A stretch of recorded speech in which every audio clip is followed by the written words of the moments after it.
right, so continue. We continue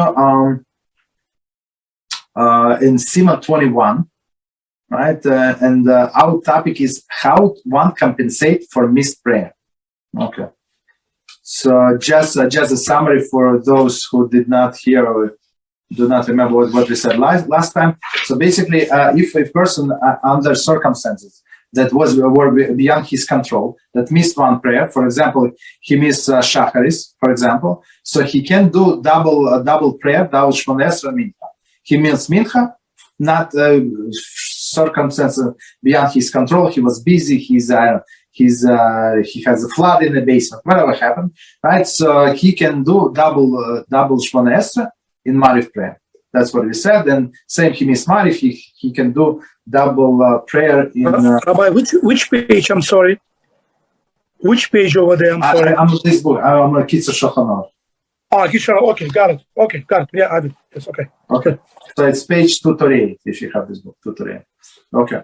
So, all right. So that's what we said. So continue with CF number 5. And it says, we did the Rambam yesterday. I sent email, a text that we switched today. Somebody asked me. Okay. Compensation for missed prayer may only be made only at the time of the reciting the next prayer, but not, however, in the time there is not the time for the prayer. So before we continue, so basically we said that the proper time for compensatory prayer, whatever we missed, it's when the time for the next prayer arrives.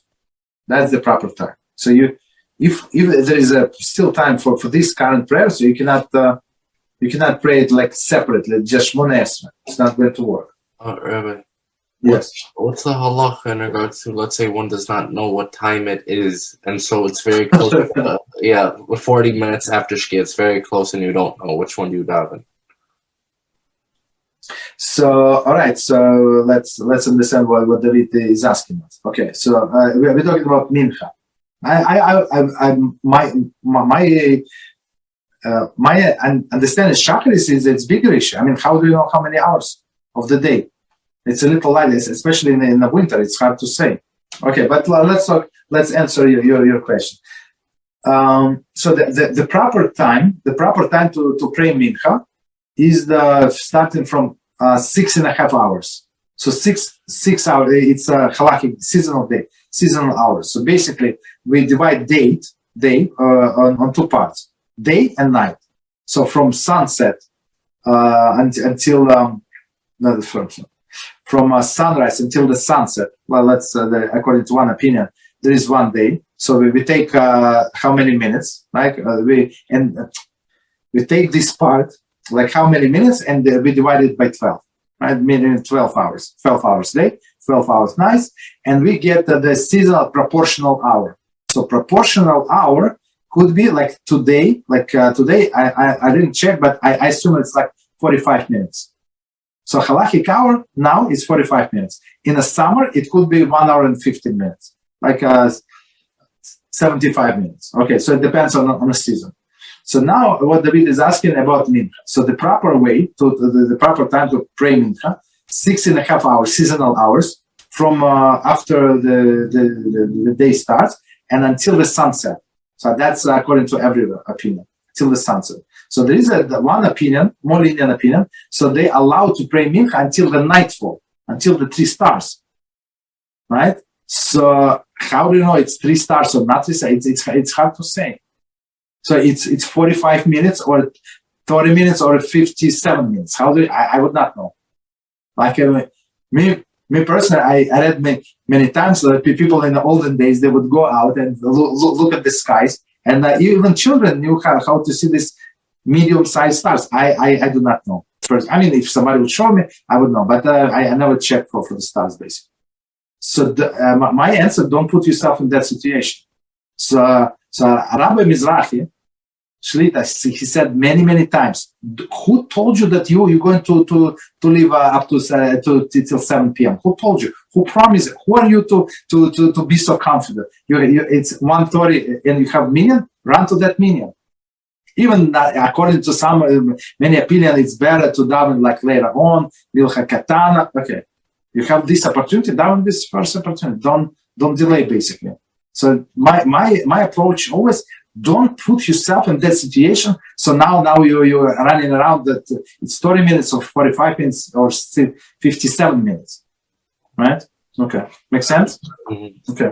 Just to qualify what you're saying, but this doesn't apply to the mincha before Shabbos. For that, you say do it later, right? Right before. No, yeah, because I say do it later because you cannot miss it, basically. So because you're going to the shul to the specific time, and that's it. So you're not going to miss it. How can you miss it? Understood. But yeah, okay. Continue. For example, if one waited long time after praying the prayer means Shemoneh Esrei, that he is presently obligated to recite. So he may no longer recite the compensatory Shemoneh Esrei to make up the prayer that he missed. For the rabbis did not enact the compensatory prayer to make up for the missed prayer at any time, other than the time when one is involved in a prayer. There is a present obligation. Okay, so let's finish reading, and I'm going to explain. For then, once he's involved in a prayer, his obligatory prayer, he may also make up the prayer that he missed. Okay, so I mean, what they say, it's very interesting. They say, okay, so in many cases, so you're late, you could not get minyan. Okay, 1.5 million things. I agree. So now you start this mincha prayer very late. Like it's late, but if you start on time, we have this concept. If you start on time, you can continue. So and it's like you finish after the nightfall. Everybody understand it's still mincha. Okay, that's all good, right? But in this case, you cannot start the compensatory prayer. It's too late. You only can start when it's time for original prayer, and the time for original prayer has passed. Make sense? Mm-hmm. Rabbi, so let's say on Shkia, right? Let's say, I don't know, 15 minutes after Shkia, I accidentally daven the Ma'ariv before I did the Mincha, okay? Right? Meaning, not that I thought it was Ma'ariv, but I added, let's say, Morid Hageshin when we didn't say that yet, okay? So, in that case, do I still go say the Mincha or no? It's too late, no. How can you say Mincha? Look, when you say it's page 238. So when we say it is when we pray Ma'ariv, it means that there is no mincha. How can you say, like you contradict yourself? Mm-hmm. Mm-hmm. So that's it. So we have to. So one more time, you're allowed to pray the second Shemoneh Esrei only when it's still time to daven next prayer. So, but when you start this next prayer mincha very late, very close to the nightfall, that's it. And everybody have to go according to their custom, right? So many people do not pray like after the sunset. That's it. There is sunset. That's it. They don't start. So it's like missed prayer. They would do it as a compensatory prayer with Mari. Mm-hmm. Understand? So that's don't. I urge you, all of you, don't put yourself in this situation. Go ahead. As far as I remember before, we said, let's say it's Mincha, and I didn't daven Shachris yet, and I didn't daven Musaf yet. If I daven Musaf, I can't daven Shachris anymore, right? Okay. Okay. So, in regards to using that same logic, let's say I accidentally daven Ma'ariv, because you're allowed to daven Ma'ariv before Shkia early, or allowed BeEzrat, correct? Okay, yes. So if I daven Ma'ariv before Mincha, I can't daven Mincha anymore? No. So when you daven Ma'ariv, okay, you're allowed to do it. Nobody said no, but you already said it's the next day. You said it's the next day. So even though, like technically, it's still you have another hour till the nightfall. It's not next day for everybody else. They can still daven Mincha and do all other things, beautiful things. But for you said it's next day. So how can you say? But I can still daven the compensation, correct? Compensation, yes. Okay. Yes, compensation you can. Okay. So let's read the. So any other questions? Are we clear with this concept? Okay, so let's read. There is a commentary on this. The Mishnah Brura 108:15. See also Hind Hey Israel 8:28. Okay. However, follows. 1 second. Somebody's joining me.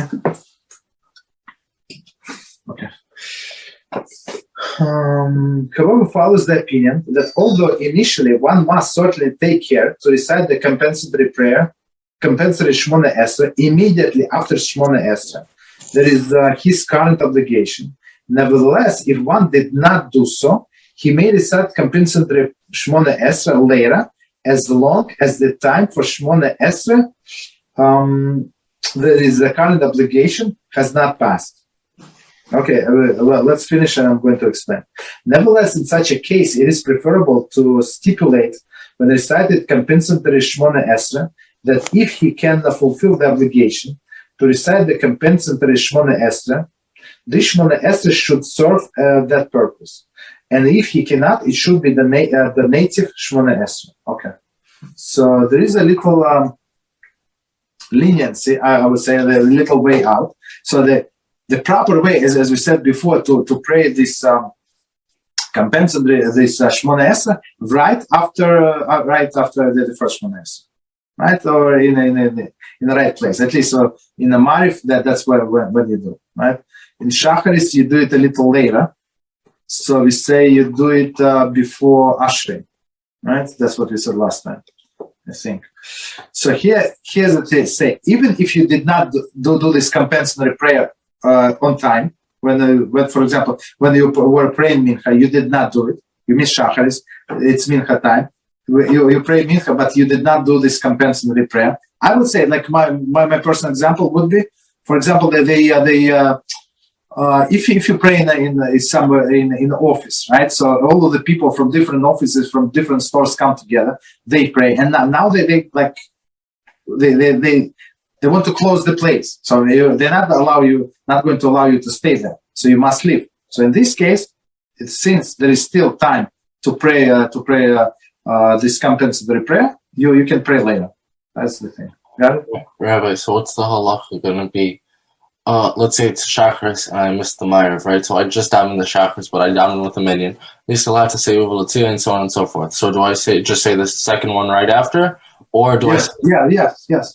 So I say it right after the first Shemoneh Esrei or right after Uvalatiyah and then Elena from Shacharis? I think we said before Uvalatiyah, no? Oh, I say it before. So is that true even though I'm going to miss a lot of Kaddish and so on and so forth? Or you can wait, as we said, or you can wait until they finish. So let them finish, say Amen to all of the Kaddish, and then you do your own Shemoneh Esrei. So as we said, there's a leniency if they are already completely finished, so you can do this compensation. Okay.